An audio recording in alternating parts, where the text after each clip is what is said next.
Okay, so I know I typically try to do my pay-per-view review videos same day.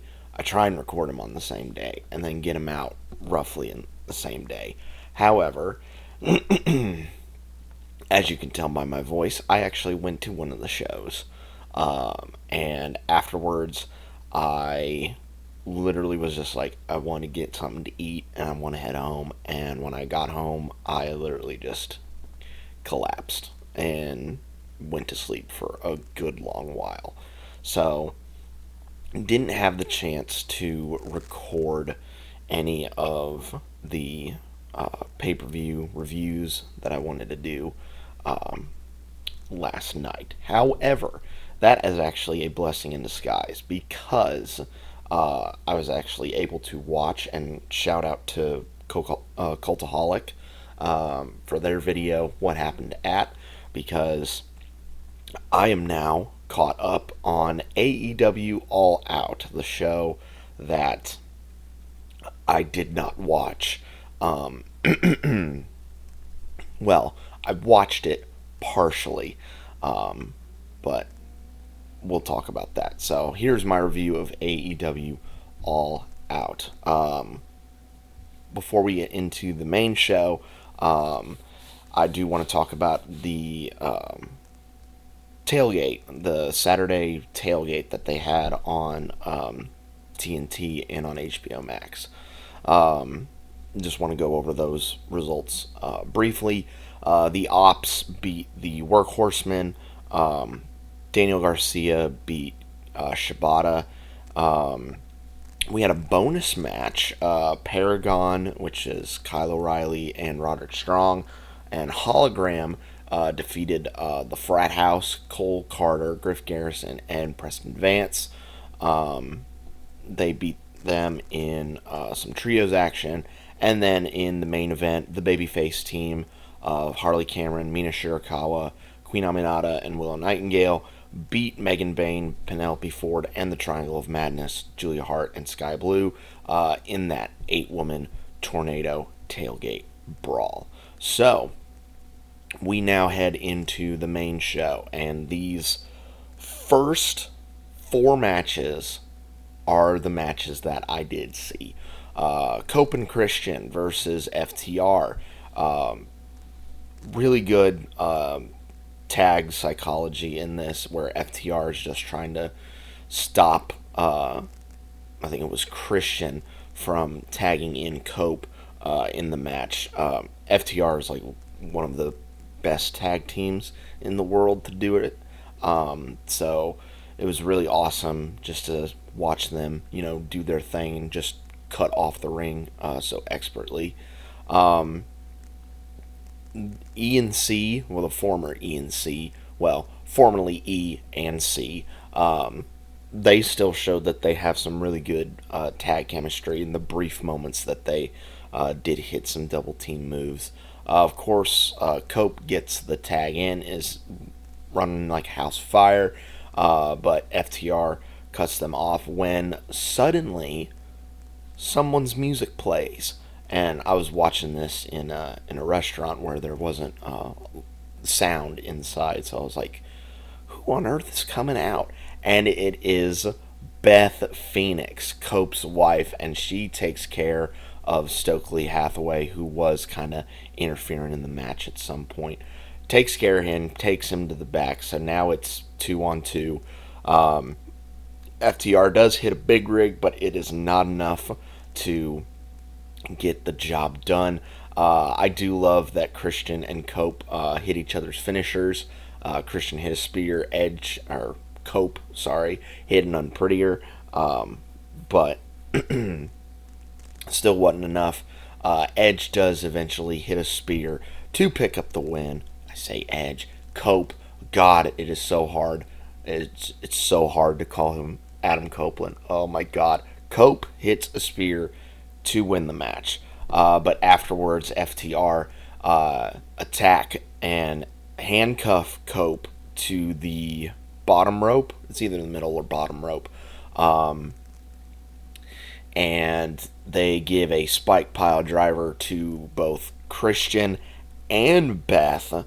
So it seems as though this feud is going to continue on. Moving on next, we have the return of Eddie Kingston as he takes on Big Bill. Big Bill, of course, he is 7 feet tall. You can't teach that. He is the dominator early on. He's just dominating Kingston, even though Kingston's giving it his all with, chops and, trying to suplex the big man. It just does not work out. At one point, Big Bill goes for his spin out slam, and he was able to hold up Kingston, but he was like, I want to try and do it better. So they try and do it again, and was slightly better. Still not able to get a 3 count.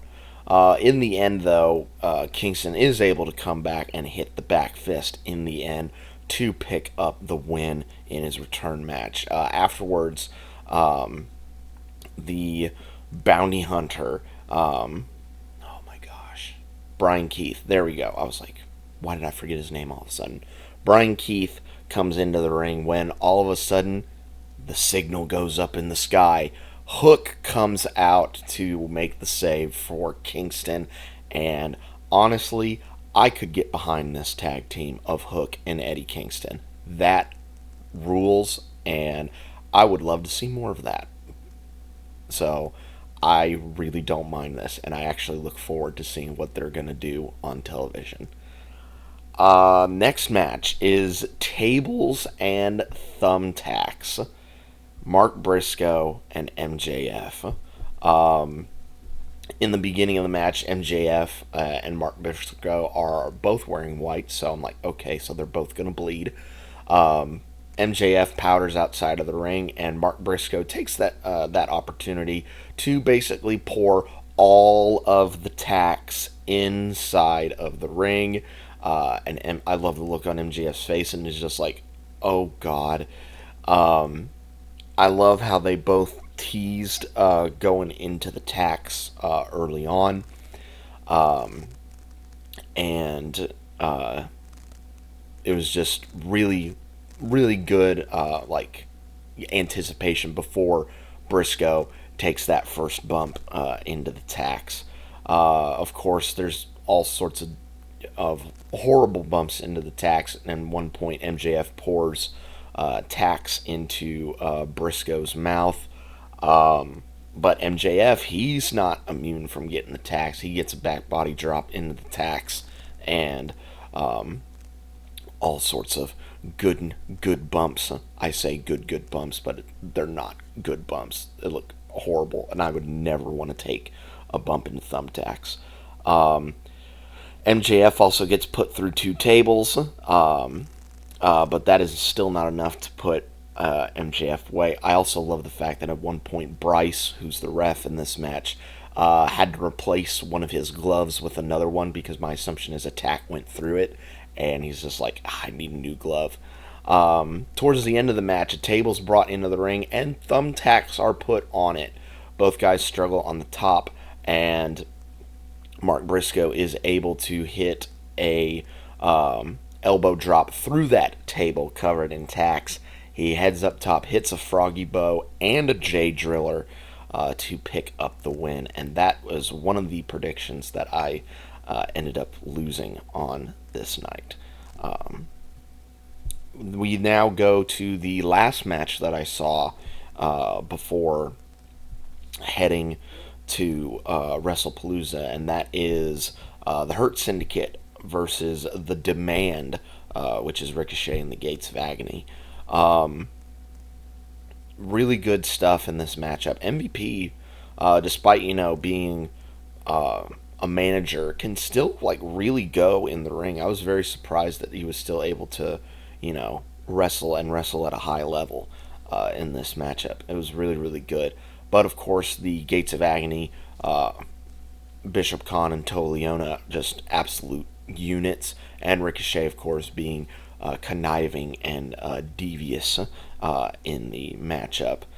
In the end, though, the Demand is able to single out MVP after taking out Bobby Lashley and Shelton Benjamin, and Ricochet hits the recoil to pick up the win for the team. And that was the last match that I saw before going to WrestlePalooza. So I'm just going to go through the results and maybe talk about highlights because, again, thanks to Cultaholic and their video, I somewhat know what happens in other matches.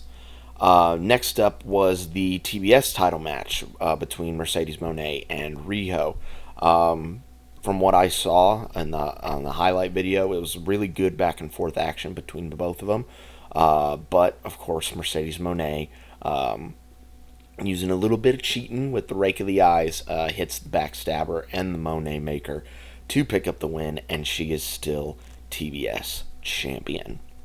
Next up was the three-way between Okada, Takeshita, and Mascara Dorada.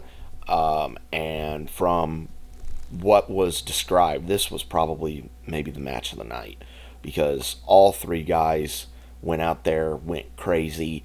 We did get a bit of a confrontation between Takeshita and Okada during this matchup, and it sounds like it was really, really awesome. But in the end, though, Okada was able to hit the Rainmaker on Dorada to retain his unified title, and he was able to celebrate with Dawn, but Takeshita seemed just a little bit sad at the fact, and both guys made their way to the back. So we could be on the way to a Takeshita face turn at some point. Next up, we have the coffin match between Jon Moxley and Darbyallin. And as I figured, there was going to be carnage absolute throughout. From what I saw, Darbyallin hit his bottom rope suicide dive onto Moxley into the coffin, which was absolutely insane. Darby produced a fork and stabbed Moxley in the head, which, of course, I figured both men were going to bleed. That was just, a given. But, of course, the Deathriders came in to help Moxley as best as they could. Darby tried to fight back as best as they can, but, Deathriders always had an ace up their sleeve, and it was a Geordie named Pac. He came back, he powerbombed Darby onto the outside, onto another coffin, and Moxley was able to get Darby inside of the coffin, shut the lid, and he wins the matchup. Second prediction that I ended up losing. And Pac is now back, and he is back with his Deathriders, which, I've missed Pac, and I'm happy that he's back. Just please stay uninjured for just a little bit of time. Just a little bit of time. That's all we ask. Please. But that was not all of the shenanigans between Moxley and Darby, because later on in the show, Darby got Moxley, he put him in a body bag, and then set that body bag on fire. So, yeah, this feud is far from done. And it'll be interesting to see how they go about things going forward. Next was the women's four-way. Toni Storm, Jamiehayter, Krisstatlander, and Thekla. Before the match, Wheeler Yuta was out at ringside talking with Statlander because, they've been trying to get her into the Deathriders, but so far unsuccessful. From what I saw, really good back and forth action between all four ladies. And like I thought in my predictions video, Hayter and Thekla, they basically kind of neutralized themselves out, leaving us with Statlander and Toni. But in something that I did not see coming, Statlander used a technical pin that she learned from Wheeler Yuta to win the match, and she is the new AEW Women's Champion. Chalk up another wrong prediction, because I thought Toni was going to retain. But I'm very happy that Statlander won the AEW Women's Championship. It kind of gives the division a nice little shake up at the top, and I'm very interested to see what Statlander's reign looks like. Harley Cameron came out to celebrate with her afterwards, so it'll be very interesting to see what happens going forward. We move on to the tag title match. Brodito, Young Bucks, Jet Speed, and Don Callis family, represented by Hedricero and Josh Alexander. And as I predicted, carnage throughout. Many people suplex spots, ladders being broken, tables being broken, just absolute all out carnage. It looked as though the Young Bucks were going to win it, but Brodito was able to stop them, and they were able to climb the ladder and retain their AEW tag titles. But the big story is what happened after the match. Young Bucks, of course, looking despondent when they are greeted by a returning Jack Perry. We haven't seen him in a good long while, and he goes after the Young Bucks immediately, and even Brandon Cutler. But the Young Bucks are able to stop him, but as right before they hit an EVP trigger, lights go out and a video starts playing of Jack Perry digging up a grave, bringing in a body and bringing it back to life. And it's Luchasaurus. He appears in the ring, choke slams the Young Bucks, takes off a belt that says Kill Switch on it, throws it into the crowd, and embraces Jack Perry. Jurassic Express is back together, and that is pretty cool. And I'm very interested to see what kind of. Well, obviously, I think they're going to go into a program with the Young Bucks, but I'm very happy that Jurassic Express is back together. And that's pretty cool. We now head to our main event. Hangman Adam Page and Kyle Fletcher. If any member of the Don Callis family interferes, Fletcher will be stripped of his TNT title. Really good back and forth match between the both of them, although Fletcher had a bit more of the offense in this from what I saw. Of course, hitting. I don't know how on earth he's able to get all that speed for his like enziguri in the corner, but like that always looks like it kills every single time that I see it. Hits a brain buster, not enough.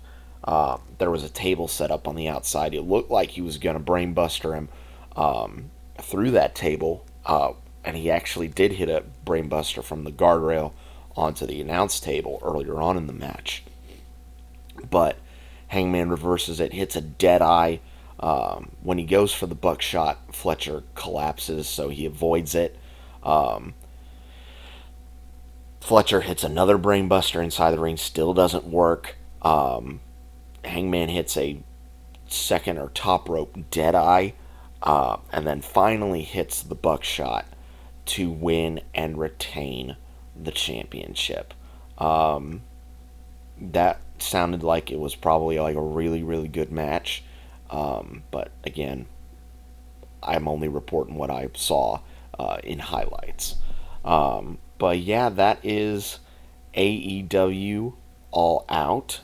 It sounded like it was a really good show. And for the 4 matches that I did see, it was really, really good.